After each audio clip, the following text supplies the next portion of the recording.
Recuerdo aquel día con la misma nitidez con la que veo las dos lunas de mi mundo natal. La forma en que la iluminación artificial de la gran sala proyectaba largas sombras sobre los pisos pulidos.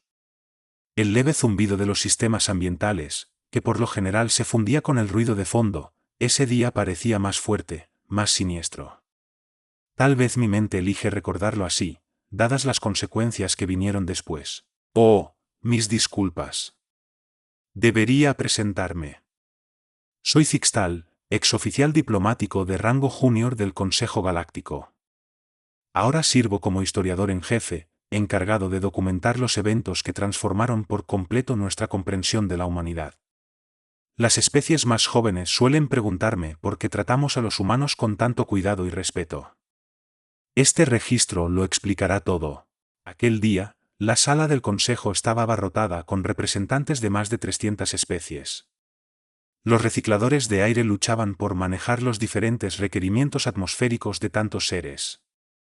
Gruesos tentáculos de neblina artificial se arrastraban por el piso, cargando mezclas de gases específicas para las secciones en las que diversas especies requerían sus compuestos de respiración. Yo me hallaba en mi puesto, cerca de la sección designada para la delegación humana, supervisando las condiciones atmosféricas como parte de mis obligaciones. Los humanos estaban sentados en silencio en su área asignada. Sus rostros mostraban esa inquietante expresión neutral que habían perfeccionado. La embajadora Alexandra Kane se encontraba en la primera fila, con el cabello plateado recogido en un estilo severo que hacía juego con la expresión igualmente severa de su rostro. Viendo todo en retrospectiva, debí darme cuenta de lo inmóviles que estaban. Por lo general, los humanos son criaturas muy activas, siempre moviéndose, haciendo gestos o esos pequeños movimientos que ellos llaman inquieto. Pero ese día, permanecían como estatuas talladas en piedra. El alto consejero Priel, con su característica falta de tacto, seguía hablando sobre regulaciones comerciales en la frontera exterior. Sus 4 ojos parpadeaban fuera de sincronía, mientras las vejigas de respiración secundarias se hinchaban y desinflaban con altivez. La delegación Bextari, sentada frente a los humanos, lanzaba miradas que pretendían ser sutiles hacia la embajadora Kane. Sus branquias cervicales se agitaban con diversión mal disimulada. Recuerdo haber revisado por tercera vez en esa hora las lecturas atmosféricas de la sección humana. No porque hubiera un problema, sino porque la tensión en su área era tan densa que juraría que algo andaba mal con la mezcla de aire. Las lecturas eran perfectas, por supuesto. La tensión no tenía nada que ver con la atmósfera y todo que ver con la votación que se avecinaba. La moción que se discutiría giraba en torno a la reciente destrucción de una nave colonial humana, la Stellar Dawn. Los Bextari afirmaban que fue un accidente trágico causado por la tecnología humana inferior. Todos habíamos visto las pruebas que sugerían lo contrario, pero la mayoría de las especies prefería aceptar la explicación Bextari. Al fin y al cabo, los humanos seguían siendo relativamente nuevos en la comunidad galáctica, sus naves, probablemente, no eran tan sofisticadas como decían. Noté la mano de la embajadora Kane apretándose con fuerza en su tableta de datos cuando, por fin, el alto consejero Priel se refirió al incidente como un desafortunado, pero en última instancia, inevitable accidente. Los nudillos de la embajadora se pusieron blancos, pero su rostro se mantuvo perfectamente sereno. Ese control, esa paciencia, descubriríamos más tarde que se había perfeccionado a lo largo de miles de años de diplomacia humana. Y estábamos a punto de presenciar el momento en que finalmente se agotaría. Las diversas especies en la sala murmuraban entre sí. Los traductores creaban una cacofonía de idiomas superpuestos. La delegación Mextral exhibía patrones bioluminiscentes que denotaban escepticismo. Los representantes Eno hacían chasquear sus mandíbulas, lo que yo sabía que significaba desprecio. Incluso el consejero de mi propia especie, Rick Snan, agitaba sus membranas sensoriales de una forma que indicaba claramente que pensaba votar en contra de la petición humana de una investigación independiente. En ese momento, al ver el desdén con el que se trataban lo que más tarde se confirmaría como actos de agresión deliberada contra civiles humanos, sentí algo que nunca antes había experimentado en mi carrera diplomática: vergüenza. No por los humanos, como expresaron muchos de mis colegas, sino por nosotros. Pensábamos que estábamos siendo muy astutos, muy políticamente sabios. Estábamos a punto de descubrir lo equivocados que estábamos. Si revisamos los archivos históricos, hoy resulta obvio. La humanidad se unió al Consejo Galáctico hace 147 ciclos. Llegaron con los brazos abiertos, ansiosos por compartir su conocimiento y recursos. Sus protocolos de primer contacto fueron ejemplares, mostrando un nivel de sensibilidad cultural que debió advertirnos que eran mucho más avanzados de lo que aparentaban. Permítanme compartir algo de contexto para las generaciones más jóvenes que quizá no lo sepan. Cuando los humanos ingresaron al Consejo, ofrecieron libremente su conocimiento médico. Su dominio en la reparación genética y el tratamiento de traumas era extraordinario. Los Vextari, en particular, se beneficiaron del expertise humano para tratar daños por radiación.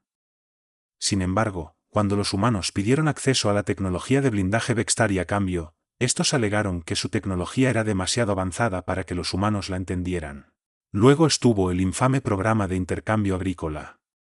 Los humanos introdujeron cultivos resistentes a la sequía en 17 colonias con problemas en la frontera exterior. Estas plantas prosperaron en condiciones antes consideradas demasiado duras para la agricultura. El consorcio Eno, que por mucho tiempo había monopolizado la distribución de alimentos a dichas colonias, respondió introduciendo parásitos diseñados específicamente para destruir los cultivos humanos. Cuando la humanidad presentó pruebas de aquel sabotaje ante el Consejo, el alto consejero Priel lo desestimó como falla natural en las cosechas, atribuyéndolo a la inexperiencia humana, con ambientes alienígenas. Recuerdo particularmente el incidente con los Mextral. La humanidad advirtió sobre una llamarada solar inminente que habría devastado el sistema de origen de los Mextral, salvando así miles de millones de vidas. Los Mextral prometieron compartir su tecnología de comunicación FTL como muestra de gratitud. Pero, tras evacuar su población, alegaron que dicha tecnología era un don sagrado de sus antepasados y que no podía compartirse con foráneos. Una y otra vez, la humanidad tendía la mano en amistad, solo para encontrar traición o desdén. Y, sin embargo, se mantenían pacientes. Tan pacientes que confundimos su contención con debilidad. Los Vextari incluso tenían un dicho: ¿cómo se reconoce a un diplomático humano? Es el que sigue sonriendo después de que le roban los créditos. El predecesor de la embajadora Kane, el embajador Samuel Rivera, pronunció una vez un discurso que debió habernos servido de advertencia. Sus palabras aún resuenan en mi memoria. Venimos buscando amistad, pero no confundan nuestro deseo de paz con la incapacidad de hacer la guerra. Lamentablemente, la mayoría de los miembros del Consejo estaban demasiado ocupados burlándose de su acento para notar la determinación tras sus palabras. Los humanos incluso intentaron advertirnos a su modo, compartieron libremente su material de entretenimiento, incluyendo documentos históricos que llamaban películas y libros sobre sus antiguos conflictos. Creímos que eran pura imaginación exagerada. Qué ingenuidad la nuestra al descartar sus relatos de guerras mundiales como simples ficciones. Los humanos ya habían librado batallas que habrían destruido a otras especies, y habían salido fortalecidos. Su frustración se hizo más visible en los ciclos previos al punto de ruptura, como ahora lo llamamos. Su cuerpo diplomático, antes famoso por organizar elaborados eventos de intercambio cultural, se volvió más reservado. Sus representantes hablaban menos en las reuniones del Consejo, aunque continuaban registrando minuciosamente cada agravio y cada promesa rota. Recuerdo haber oído, en un pasillo que creyeron desierto, a dos diplomáticos humanos mantener una conversación. ¿Cuánto tiempo más debemos soportar esto?, preguntó el más joven. Les damos todas las oportunidades para que elijan la sabiduría en lugar de la necedad, respondió el mayor. Su sabiduría está tardando demasiado en manifestarse, fueron las palabras que debieron helarnos la sangre. Hasta su lenguaje corporal cambió, aunque pocos contábamos con la pericia para notarlo. La costumbre de la embajadora Kane de tamborilear los dedos en su tableta de datos durante las sesiones cesó por completo. El personal de seguridad humana, que antes solía ser amigable con los guardias de otras especies, se volvió educadamente distante. Sus agregados culturales, tan ansiosos antes por organizar programas de intercambio, empezaron a declinar invitaciones a eventos sociales. Como oficial diplomático junior, tenía acceso a los datos rutinarios de escaneo del distrito humano en la estación. Sus áreas de vivienda, antes decoradas con arte y plantas de docenas de mundos, fueron volviéndose más austeras. Las actividades de entrenamiento en sus instalaciones de ejercicio aumentaron un 300%. Y nosotros seguíamos ciegos ante estas señales de alarma. Quizá lo más revelador fue su reacción ante las sanciones comerciales que el Consejo les impuso cuando se negaron a compartir la nueva tecnología de computación cuántica que habían desarrollado. El representante Bextari insinuó burlonamente que los humanos eran demasiado primitivos para comprender el comercio justo. La embajadora Kane simplemente sonrió y dijo: «Su evaluación de nuestras capacidades sigue siendo interesante». Aquella sonrisa a veces aparece en mis pesadillas. No porque fuera amenazante, sino porque se parecía demasiado a la expresión que llevaría el día en que todo cambió. Tuvimos tantas oportunidades de enmendar el rumbo, de tratar a la humanidad con el respeto que merecían, y en lugar de eso, seguimos presionando, tomando y burlándonos. Los humanos tienen un dicho: la gota que derramó el vaso. Al principio no entendía cómo algo tan pequeño podía rebasar la capacidad de contención. Ahora lo comprendo, no fue solo esa gota, sino todo el peso acumulado antes. La destrucción de la Stellar Dawn lo cambió todo. Esa nave transportaba a 3.427 civiles humanos, incluyendo 712 niños. Eran colonos, maestros, científicos y soñadores que se dirigían a fundar una nueva colonia en lo que ellos llamaban el Sector Aurora. Los Bextari afirmaron que la nave sufrió un error de navegación y se desintegró en el campo gravitatorio de un gigante gaseoso. Vimos la grabación final de la Stellar Dawn. La capitana, Angela Martínez, se mantuvo tranquila incluso mientras las sirenas de alerta resonaban de fondo. Sus últimas palabras no fueron ruegos de ayuda, sino instrucciones para que otras naves se mantuvieran alejadas de la zona donde se desintegraría la suya. Incluso en medio de la muerte, los humanos se preocupaban por la seguridad ajena. Lo que los Bextari no sabían, y ninguno de nosotros, era que los humanos habían desarrollado tecnología de grabación mediante entrelazamiento cuántico. Cada segundo de datos de la Stellar Dawn se registró simultáneamente en una instalación segura en la Tierra. Los humanos tenían evidencia de las firmas de armas energéticas Bextari. Tenían grabaciones de los sistemas de puntería fijándose en sus motores. Lo tenían todo. Aún así, siguieron el protocolo. La embajadora Kane presentó las pruebas ante el Consejo con una compostura admirable. Yo, en mi puesto de costumbre revisando las condiciones ambientales, estuve allí cuando reprodujo los registros mejorados, las voces infantiles cantando en el pod de educación de la nave, interrumpidas de pronto por el impacto del arma, las voces calmadas del equipo de ingeniería, luchando por mantener con vida a la nave moribunda, la última canción de cuna de un padre para su hijo en una cápsula de escape, instantes antes de que ésta también fuera destruida.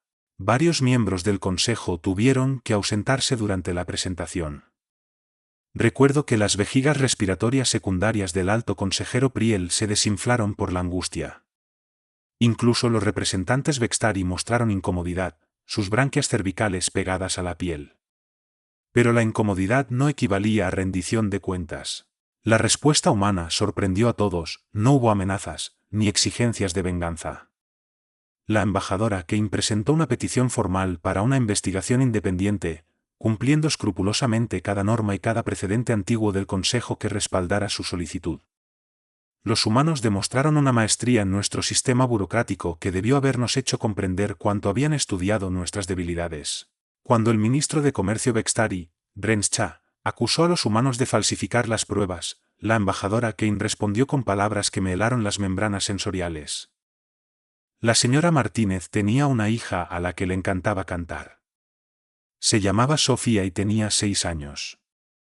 ¿Desea escuchar su última interpretación? El ministro de Comercio Bextari se negó. Y los humanos siguieron con sus esfuerzos diplomáticos durante 47 días estándar. Presentaron informes, solicitaron reuniones, llenaron cada formulario, cada requisito administrativo. Parecían tener una paciencia infinita. Los miembros del Consejo empezaron a relajarse, convencidos de que, al final, los humanos aceptarían la pérdida, como habían tolerado muchas otras ofensas.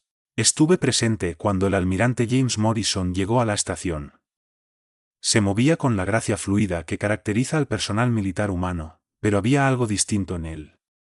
Aunque su uniforme no portaba armas, irradiaba peligro. Mantuvo una conversación privada con la embajadora Kane en las oficinas diplomáticas humanas. Nuestras medidas de vigilancia no pudieron penetrar sus sistemas de seguridad, pero los vi salir a ambos 3 horas después. El rostro de la embajadora mantenía la misma expresión neutra de siempre. El almirante Morrison, en cambio, sonreía. No era la sonrisa cálida habitual de los humanos, sino algo depredador. Al día siguiente, la humanidad presentó su petición final, un documento diplomático impecable en el que solicitaban una vez más la investigación formal por la destrucción de la Stellar Dawn. Exigían una sesión de emergencia del Consejo para votar, y las normas dictaban que el Consejo debía reunirse en un plazo máximo de 3 días a partir de la recepción de dicha petición. Los miembros del Consejo lo trataron como una mera formalidad. Muchos ni siquiera revisaron las pruebas antes de la sesión. En el salón diplomático, se oyó comentar al representante Eno. Los humanos tienen que aprender cuál es su lugar en el orden galáctico. La noche previa a la sesión de emergencia, noté actividad inusual en el distrito humano. Todo su personal diplomático trabajó hasta altas horas, transmitiendo datos a la Tierra.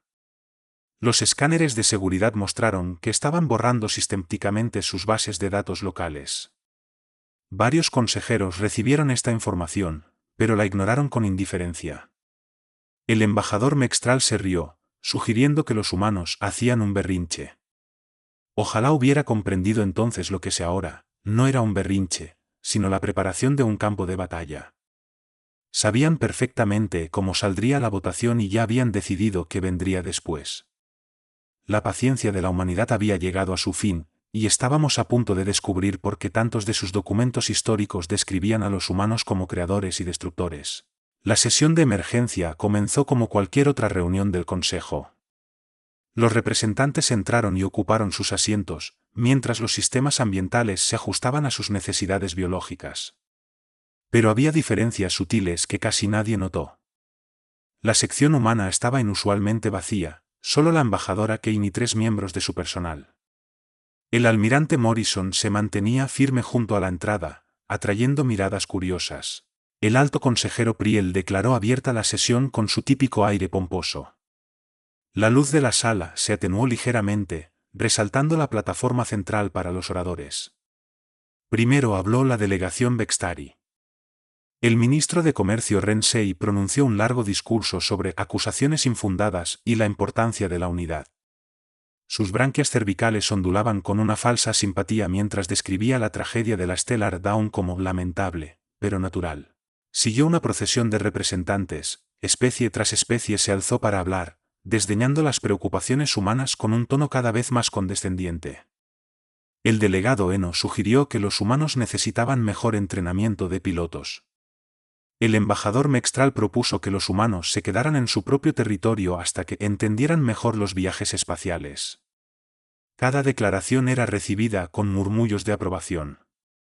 A lo largo de todo esto, la embajadora Kane seguía sentada, inmóvil, con esa misma expresión serena en el rostro. Solo sus ojos se movían, observando a cada orador, cada gesto, cada sentimiento. Llegado el momento de la votación final, el alto consejero Priel ni siquiera hizo un llamado de lista completo. Una votación electrónica rápida arrojó lo que todos esperaban, la petición fue denegada. 312 especies en contra, una a favor. Los humanos no contaban ni con un solo aliado. Aquello debería haber sido el final. Los humanos tendrían que haber aceptado la decisión con su habitual paciencia. Pero la embajadora Alexandra Kane se levantó. El protocolo dictaba que la sesión había terminado, que no se permitía más debate tras la votación. Nadie la detuvo cuando caminó hacia la plataforma central. Quizás se debía a la seguridad con que avanzaba, a la mirada en sus ojos o a que, en el fondo, todos sabíamos que ese momento era inevitable. No tocó los controles del estrado ni activó los traductores. Habló con voz firme en un estándar galáctico perfecto, idioma que a muchas especies les toma décadas dominar. Amigos. Dejó que la palabra flotara en el aire unos instantes. Durante 147 ciclos, la humanidad los ha llamado amigos. Compartimos nuestro conocimiento médico. Ofrecimos nuestros avances agrícolas. Avisamos sobre desastres naturales. Les tendimos la mano en paz y cooperación. La sala quedó en silencio absoluto. Hasta los sistemas ambientales parecían haberse detenido.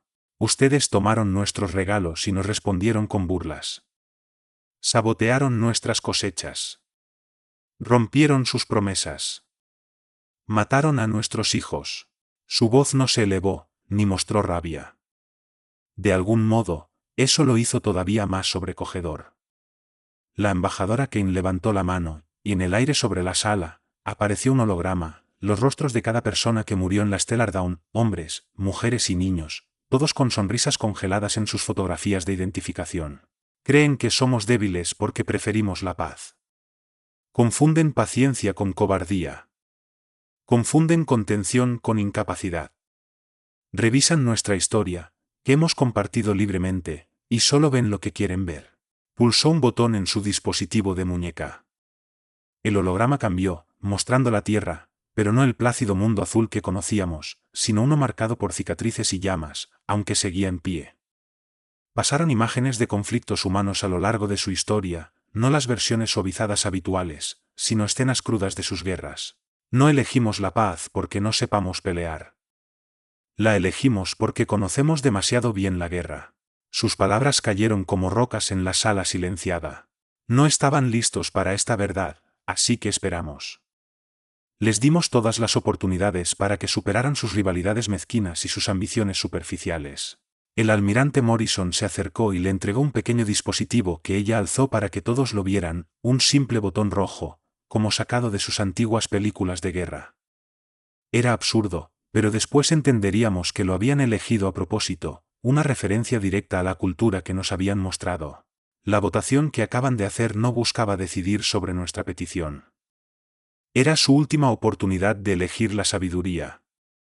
Y han elegido lo contrario. La embajadora presionó el botón. Al principio, no pasó nada. Varios miembros del consejo hasta se rieron. Entonces, todas las pantallas de la sala se encendieron con despliegues tácticos, cientos de naves de guerra humanas, ocultas hasta ese momento gracias a tecnología desconocida para nosotros, aparecieron en sistemas clave de toda la galaxia. Habían estado allí todo el tiempo, esperando. Las siguientes palabras de la embajadora Kane se grabaron en mi memoria. La humanidad se retira formalmente del Consejo Galáctico.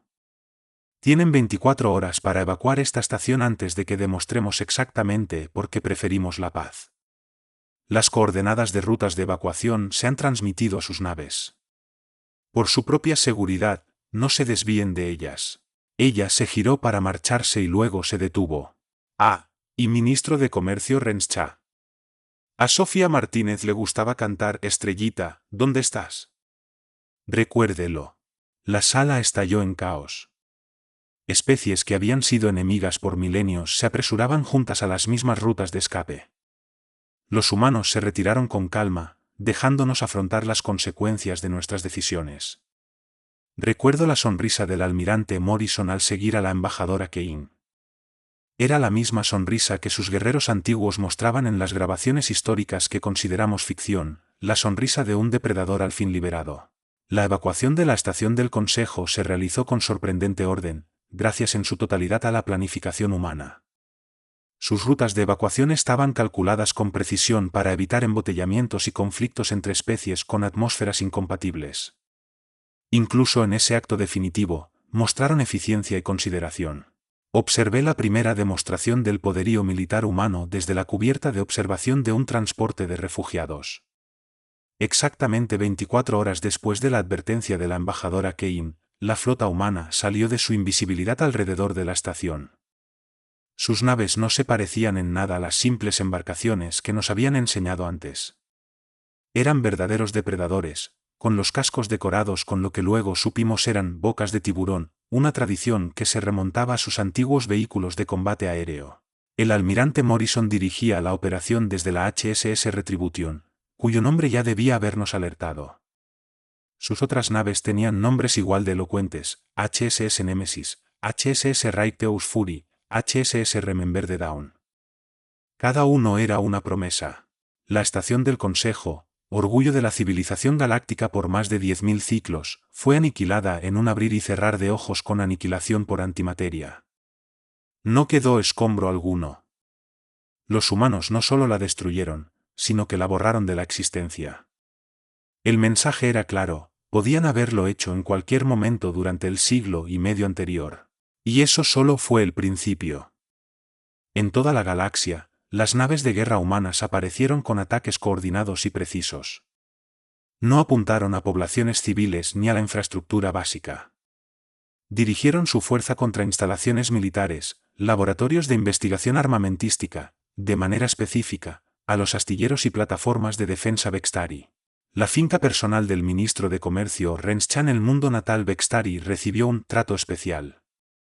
Una sola nave humana descendió a través de la atmósfera transmitiendo en todas las frecuencias. Sus altavoces externos reproducían una melodía simple: Estrellita, ¿dónde estás? Después, redujo la finca a cenizas moleculares. El resto del planeta quedó intacto.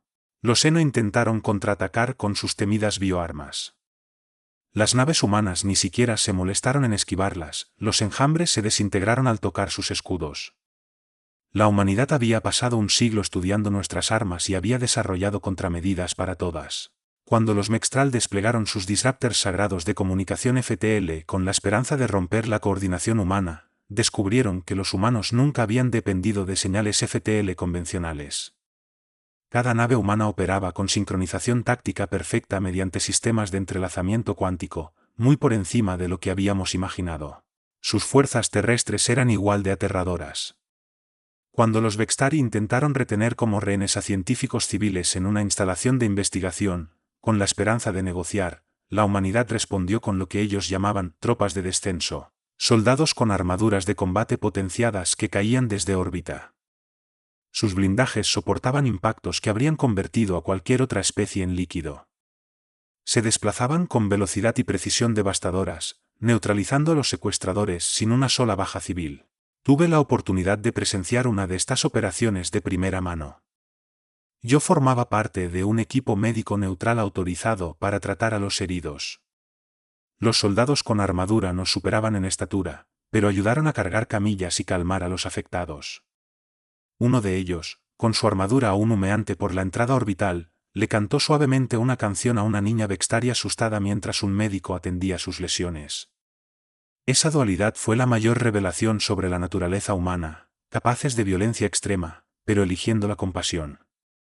Su contención no era debilidad, sino la determinación de una especie que dominaba tanto la guerra como la paz. La campaña humana duró exactamente 7 días estándar. En ese periodo, neutralizaron todas las instalaciones militares principales de las especies que se habían opuesto a ellos. Escogieron sus objetivos con precisión quirúrgica, minimizando las bajas civiles y desmantelando por completo nuestra capacidad bélica. Algunas de sus revelaciones tecnológicas fueron especialmente humillantes. El error de navegación, que supuestamente destruyó la Stellar Dawn, los humanos habían dominado la manipulación de campos gravimétricos siglos atrás. Sus naves podían maniobrar alrededor de gigantes gaseosos sin preocuparse. Y aquella tecnología de computación cuántica que se negaban a compartir resultó ser obsoleta para sus propios estándares. Era una ficción educada para no avergonzarnos. El séptimo día enviaron un mensaje a cada mundo, de forma simultánea. El almirante Morrison lo transmitió personalmente, apareciendo en forma de holograma en cada centro poblado. Sus palabras fueron sencillas. Las reglas han cambiado. La humanidad no tolerará más agresiones contra civiles inocentes de ninguna especie. Ofrecemos paz, como siempre hemos hecho, pero ahora va respaldada por una fuerza absoluta. Para demostrar su sinceridad, compartieron una porción de su base de datos médica, curas para enfermedades que habían afectado a varias especies durante generaciones. Naves de ayuda aparecieron en sistemas afectados por desastres naturales. Ofrecieron alimento a planetas que sufrían hambrunas. Y, al mismo tiempo, sus flotas de guerra permanecían sobre nuestras capitales. La dirigencia Vextari intentó un último acto de desafío, lanzando toda su flota de reserva en un ataque desesperado contra la Tierra. La respuesta humana mostró por qué habían sido tan pacientes ante nuestras ofensas, simplemente no tenían nada que temer. La flota Vextari no se acercó ni a un año luz del sistema solar. Cada nave desapareció en lo que, según explicaron luego los humanos, eran inversiones localizadas del espacio-tiempo, una tecnología defensiva que habían desarrollado, esperando nunca tener que usarla. Cuando naves humanas rescataron a las tripulaciones de aquellas mismas naves Vextari atrapadas en el tiempo y las devolvieron sanas y salvas a su mundo, se extinguió el último rastro de resistencia. El mensaje era claro: la humanidad podía habernos aniquilado cuando quisiera, pero elegía la preservación. Ver al alto consejero Priel firmar la nueva Carta Galáctica bajo la mirada atenta de las naves humanas fue un poderoso símbolo de cambio. Sus vejigas respiratorias secundarias se quedaron permanentemente desinfladas a partir de ese día, un reflejo físico de la humildad que nuestra especie aprendió a un costo muy alto. Hoy, mientras compilo este registro, no puedo evitar recordar las palabras que el almirante Morrison pronunció durante la ceremonia de la firma. No nos complace exhibir esta fuerza militar. Cada arma que hemos revelado representa la esperanza de no tener que usarla jamás. Recuerden este momento, no como un triunfo de la fuerza sobre la debilidad, sino como una lección acerca de comprender la verdadera naturaleza de aquellos a quienes llaman amigos, o enemigos. Han pasado 20 ciclos desde lo que ahora llamamos el despertar. La galaxia ha cambiado de formas que nunca hubiéramos imaginado, aunque tal vez debimos. La humanidad, fiel a su palabra, no buscó dominar a otras especies. En cambio, nos ayudó a construir algo mucho más valioso: cooperación genuina. La nueva Carta Galáctica, redactada tras aquella demostración de poder, estableció principios que, bajo el antiguo orden, habrían parecido imposibles. Cada especie, sin importar su nivel tecnológico, tiene ahora voz igual en el Consejo Reformado. Pero la auténtica genialidad del sistema radica en la responsabilidad compartida. Se acabaron las promesas vacías y las intrigas diplomáticas. La humanidad introdujo lo que llaman gobernanza transparente, respaldada por redes de monitoreo cuántico. No exigieron controlarlas ellos mismos, nos enseñaron a construirlas y operarlas. Confía, pero verifica, se convirtió en el nuevo pilar de la diplomacia galáctica. Los Vextari, quizá los más transformados por estos sucesos, ahora lideran la galaxia en programas de intercambio tecnológico. Su embajadora actual es una joven científica que sobrevivió cuando las tropas de descenso humanas la rescataron de niña. Todavía canta Estrellita, ¿dónde estás?, en las sesiones diplomáticas, transformando ese recuerdo en un símbolo de redención. El ministro de Comercio Rensei trabaja ahora como maestro en una escuela de especies mixtas en su mundo natal. El ciclo pasado publicó un recuento personal sobre lo ocurrido con la Stellar Dawn. Al final del libro incluyó un mensaje para la familia de Sofía Martínez, una disculpa pública que conmovió hasta los diplomáticos más duros. El alto consejero Priel se retiró a un mundo agrícola, donde colabora en la distribución de alimentos a colonias en desarrollo. Los humanos sugirieron esa labor, entendiendo que la redención verdadera llega con el servicio a los demás. Sus vejigas respiratorias tal vez continúen desinfladas, pero ha recuperado un sentido de propósito. ¿Y los humanos? Siguen sorprendiéndonos. Después de demostrar la fuerza suficiente para subyugar la galaxia, regresaron a su papel preferido de maestros y sanadores. Sus naves de guerra permanecen como un recordatorio constante de su poder, pero sirven principalmente como flotas de respuesta rápida ante desastres naturales y crisis humanitarias. La embajadora Kane continúa en el Consejo Reformado, aunque comparte la representación con delegados de otros mundos humanos. Su programa de colonias creció enormemente ahora que las especies cooperan honestamente. Verla trabajar con niños de distintas especies en el nuevo centro educativo del Consejo hace impensable que sea la misma persona que pronunció el discurso que cambió la galaxia. El almirante Morrison dirige la flota de respuesta a emergencias, compuesta por múltiples especies, y coordina operaciones de rescate y exploración pacífica. Entrenó a la primera generación de tropas de descenso no humanas, enseñándoles que las armas más poderosas son las que uno elige no usar. Donde antes se erigía la antigua estación del Consejo, ahora se encuentra el Memorial Stellar Dawn, que además funciona como escuela para el personal diplomático de todas las especies. En su salón principal, rodeados de los nombres y rostros de cada víctima de la tragedia, se lee un lema sencillo: comprender es el primer paso hacia la paz. Si miro atrás, comprendo por qué los humanos compartieron tanto de su cultura y su entretenimiento, sus historias mostraban repetidamente el mismo patrón. Preferían la paz, pero eran capaces de una guerra devastadora. Ofrecían amistad, pero respondían con firmeza ante las amenazas a los inocentes. Descartamos sus relatos de grandes guerras terrestres como ficciones exageradas, cuando debimos verlos como advertencias. Los humanos tienen un concepto llamado poesía. Uno de sus poetas antiguos escribió: «No entres dócil en esa buena noche. Rabia, rabia ante la agonía de la luz». Pensábamos que entendíamos la rabia, ese enojo intenso de un conflicto inmediato o el ardiente anhelo de una venganza rápida. Pero los humanos nos enseñaron la rabia fría, la paciencia que atraviesa generaciones y la furia enfocada con precisión absoluta. Mi propio papel cambió bastante. De oficial diplomático junior pendiente de atmósferas, ahora soy el historiador jefe del Consejo Reformado. Mi misión es asegurar que las generaciones futuras entiendan la lección que aprendimos a un costo tan elevado. Fueron los mismos humanos quienes sugirieron que desempeñara esta función, reconociendo que mi presencia continua en estos acontecimientos me otorgaba una perspectiva única. Ayer, una joven estudiante Eno me preguntó por qué no supimos ver la verdad sobre los humanos antes. Le mostré el vídeo con los momentos finales de la Stellar Dawn, la capitana Martínez, incluso sabiendo que su nave estaba condenada, pensando en proteger a otros. Le expliqué que habíamos visto la verdadera naturaleza humana desde el principio, pero no la comprendimos. Su amabilidad era una elección de una especie capaz de mucho más. Los humanos tienen otro dicho: aquellos que no aprenden de la historia están condenados a repetirla.